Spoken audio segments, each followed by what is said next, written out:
sa pangalawa, ang pinapansin namin na sinabi, papatayin nila dahil ito raw ay terrorist. Kaya yun ang concentration namin. At very slight lang yung sinabing kidnap for ransom. Kaya lang, nung tinawag na namin yung mga pulis, again, alinsunod sa kagustuhan niya, anong lumabas? Yung tinawag niya mismo, sinabi na nung May 9, nilapitan niya, she tried to tamper with the witnesses. May 9, 2009. Can you imagine that? 2016 na tayo. Tinamper niya yung witness. Hindi pa rin ako naniwala. Sabi ko, sige, pagbigyan natin. Pagkatapos, nung lumabas na meron palang impormasyon, sinabi na ng NBI, ito yung dokumento na may kaso si Juan na kidnap for ransom.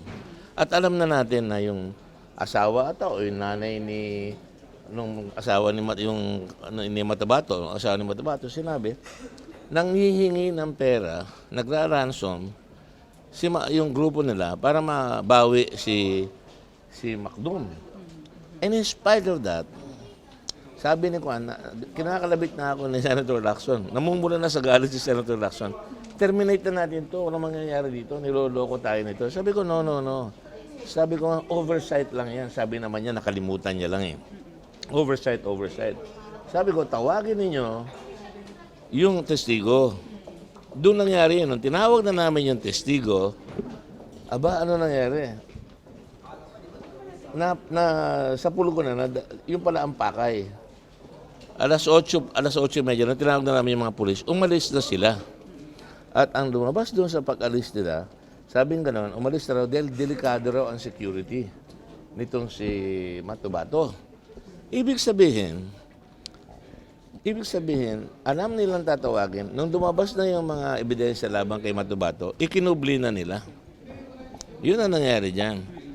At ang totoo niyan, magko-confrontation na, nataranta na sila, kaya nagagalit siya na umanap na siya ng paraan. Natatandaan nyo, para siyang yung bang napakabait na tupa. She was as meek as a lamb. Sabi niya, I didn't know. Meron pala akong papel dito na may note ako. Pero nung dumating na sa Trillanes, nagdidipa na yan at nagsisigaw na. Sino ba ang nag-walkout? Itutuloy ko talaga eh. Sila nag-walkout eh. Ano ba ang ibig sabihin nung sinasabi nila na nandun? I-confront natin yung testigo dahil pagkakataon na. Very serious. Kidnapping with ransom na pinatay. Pinatay yung tao, hindi pa nakikita yung tao hanggang ngayon. At ang kasama na tinuturo ng NBI, hindi ito mga pulis, iba ang kasama niya. Pero siya, ang tinuturo niya, na binikti niya, at nag-testify laban sa kanya na hindi niya na makonfront siguro, natakot na siya, yung si Art Lascanos, sinabi niya, hindi ho ako kasama dyan. Ilang pulis ang nagsabi, sir, hindi pa ho kami pulis. Yung ibinibintang nila sa amin nangyari, hindi kami pulis. Marami ng kasinungalingan. Sobrang ang pasensya namin. Sabi ko, pagbigyan natin. Nung sumobra na, lumakad, ano ba ang gagawin natin dyan? Pero Senator, sabi ganyan nila, na sabi ni Senator